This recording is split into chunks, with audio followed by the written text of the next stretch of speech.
Good morning, everybody. Good afternoon, good evening, as the case may be. Today, we're going to talk a little bit about what is going on in the world today, a bit about foresight, and look at how foresight is valuable to organizations in historic moments such as this. For all of us, the last 6 months have been a period of crisis, multiplying uncertainties, rising anxiety. We had the pandemic, and then before that was even very advanced, we had civil unrest over racial injustice, and the disruptions won't stop there. We have the election coming up, which just may add a third sequential disruption to American society.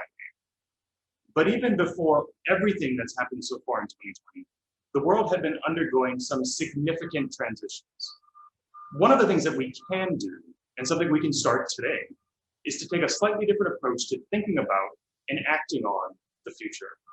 We can uncover more blind spots, anticipate more threats, and better understand the non-obvious outcomes. And we can identify a broader array of opportunities and equip ourselves to see where and how we can create more opportunity. We can do all that by incorporating the tools and practices of foresight into the planning and decision-making conversations we are already having. Now, first, a little bit about me and about future studies. Now, future studies is a little known and often misunderstood academic field that is primarily concerned with understanding and anticipating change in society, and then using that insight, what we otherwise call foresight, to help people reframe both their expectations for what could happen, as well as their preferences for what they want to see happen. So future studies as a whole deals with both forecasting and foresight, understanding and anticipating change, as well as with aspiration and vision, taking action to shape a better future than the ones that other people are making for you. And while we do use a wide variety of analytical methods and different forecasting techniques, at the most basic level, we are developing foresight to inform and to inspire. We want to avoid getting the really bad things wrong, like anticipating that future public health crises, like pandemics, might disproportionately impact minority and marginalized groups. And we want to inspire to identify more of the actual opportunities for defining new spaces, like exploring converging technologies, offering opportunities to redefine relationships between credit unions, customers, and resources. The foresight is commonly talked about like it's prediction, and it's not. It is very much about getting better at understanding how and why the world would change.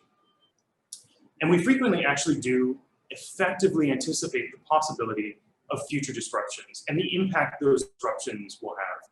This is from 2013. And if you read it, you'd think someone wrote it in March of this year, right? But this was SARS. This was years ago, right? We do actually get some of this stuff right. And this year, right, when the pandemic struck, just in-house, we began mapping a lot of the disruptions that we were seeing coming through March and April into May. We're looking at new emerging issues, key uncertainties. And in this one, on the left, those things on the column on the left, those are some of the things that were coming out of early editions of our own internal trans-COVID foresight roadmap.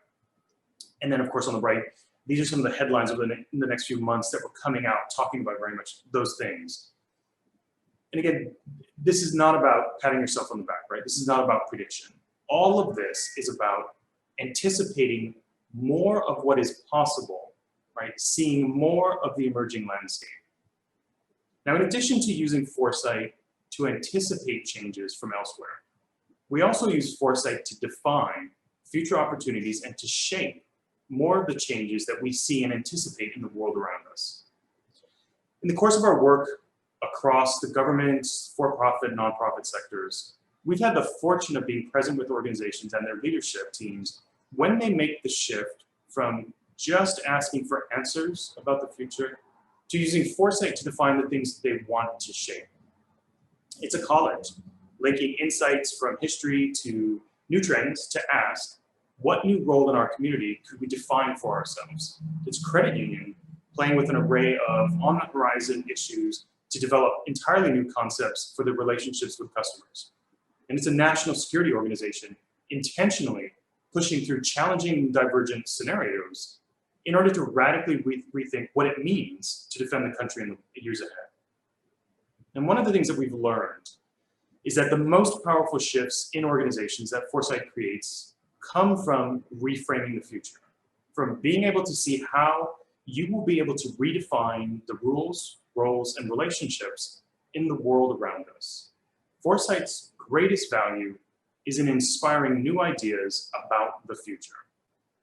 So far in the pandemic, of the businesses we've seen that have seen huge demand or seem to be doing well, some of those were just lucky to be in the right place at the right time.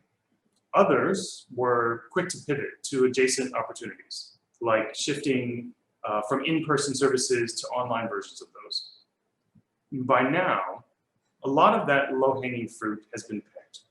So organizations looking to innovate are going to have to dig deeper to create options.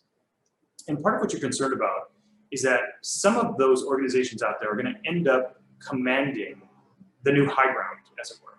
In times of change like this, rules and roles get rewritten. And that's what's happening right now. And here's the thing.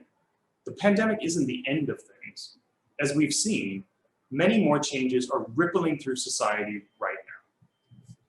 And of course, there's so much more to talk about that we haven't touched on. And this is not about being overwhelmed with all the changes going on in the world. This is very much about using the right tools first to know where to look for these changes, to anticipate how they may interact and evolve, and second, to use them to create new opportunities. If you already have folks in your organization that could use some assistance in getting something up and running, then it's probably time right now to put some effort and organization behind it. And if you've been looking at some compelling new ideas about tomorrow that before the pandemic were a little too maybe leading edge for your organization, now is the time to roll those ideas out. The world is in flux, and it is going through an extended period of very significant change. Many others are moving right now to stake out the new high ground. Not acting now, not being proactive, means giving away any ability to affect the outcome. And everyone is questioning the outcome right now. Will these opportunities we've been talking about just jump at you? No. And today we have access to each other and all the information we could want. We have the tools. Will people in your organization resist and need motivation? Yes. And this is where vision comes from. Is it going to be easy? No. And this is the universe asking you anew, what do you want? The new rules that will govern the next period of our history are being worked out today. The relationships that will define this next era of work and learning are being formed right now. Now is the time to act with foresight. Thank you.